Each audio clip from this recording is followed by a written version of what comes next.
You know, the generation of young men and women who serve in our armed forces today, I don't have to tell you, they are the finest fighting force our country has ever produced. You know that. We know that, and the world knows that. They have endured great challenges these last 8 years from home, as we've learned this week, and in harm's way. They've sacrificed a great deal to protect us and to give others a chance for a better life halfway around the world. It's only appropriate that some of these men and women join us in tonight's honor. So I want to see if Colonel Benson and the troops from AFN in Iraq are with us now via satellite. Do we have them with us? There they go. If they can hear us, let them hear you now.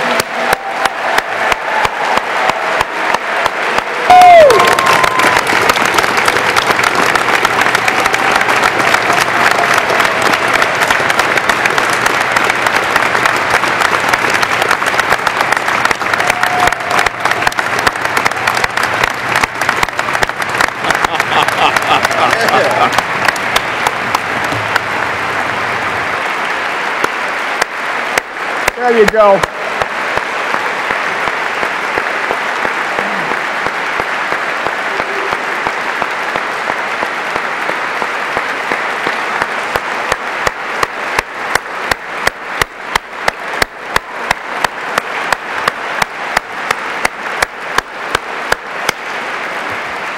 I know you can hear us there in Iraq, so you should know that God doesn't love you any more than we do here. Now, we're going to meet these extraordinary men and women in just a few minutes, but before we get to them, I want you to meet our next speaker, General Anne E. Dunwoody. She is first and foremost a proud fourth-generation U.S. Army soldier who has served our nation with great distinction for 34 years. She's the commanding general of the U.S. Army Materiel Command, one of the largest commands in the Army, with a force of more than 67,000 soldiers and civilians as well, serving in some 48 states and around the world.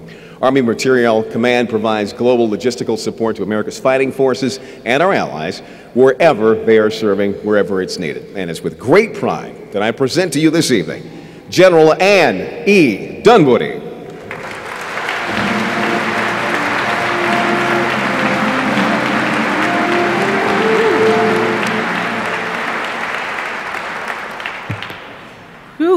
Well, good evening.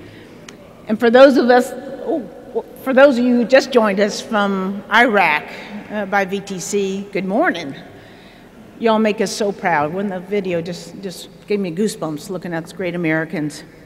It is so great to be with you tonight, and I'm honored to be in this distinguished lineup of speakers.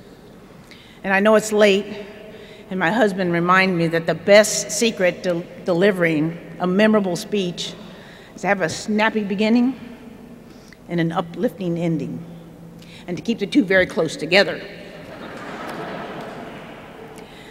To the distinguished members and guests of the NDU Foundation, thank you. Thank you for giving me the opportunity to recognize an extraordinary group of Americans, the men and women of United States Army Central Command. And to Colonel Benson and the other CENTCOM team members watching from theater, greetings from Washington. It is truly an honor to share this special evening of recognition with all of you, and you have certainly earned it. First, let me add my congratulations to your commander, General Dave Petraeus, a man, as you've heard tonight, who needs no introduction.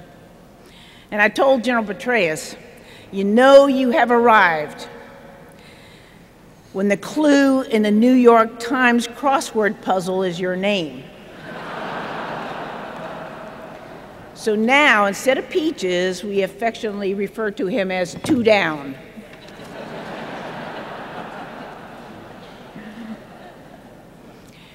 As I was thinking about CENTCOM's achievement, I couldn't recall any command that has ever taken on a wider range of simultaneous challenges than U.S. Army Central Command.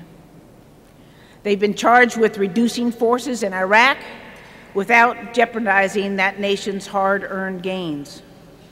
reversing the downward spiral in Afghanistan and Pakistan without distancing the populations of those countries, blunting regional nuclear ambitions without fueling resentment, and finally, combating piracy without compromising strategic sea lanes. And as you all well know, each of these challenges has the potential to reach crisis status with little or advance warning. But the men and women of Central Command have taken those challenges, all of these challenges, with deliberate purpose to enhance regional security. Now, this briefs well, but it is hard government work.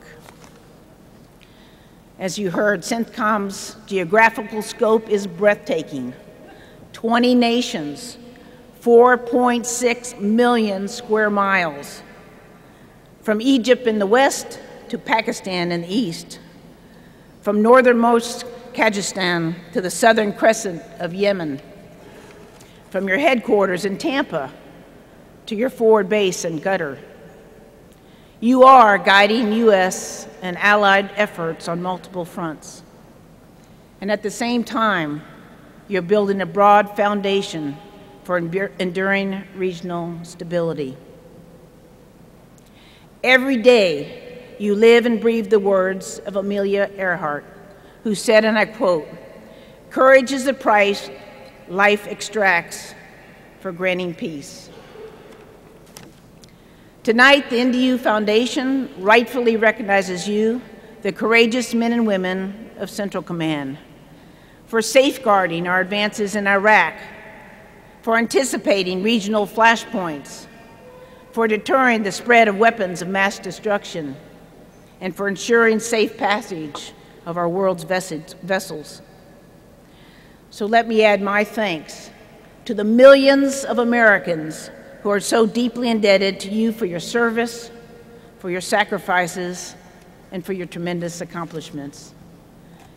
Thank you for what you do each and every day. Congratulations on this well-earned award. We are so very proud of you. May God bless you. May God bless all of our deployed men and women. And may God bless America.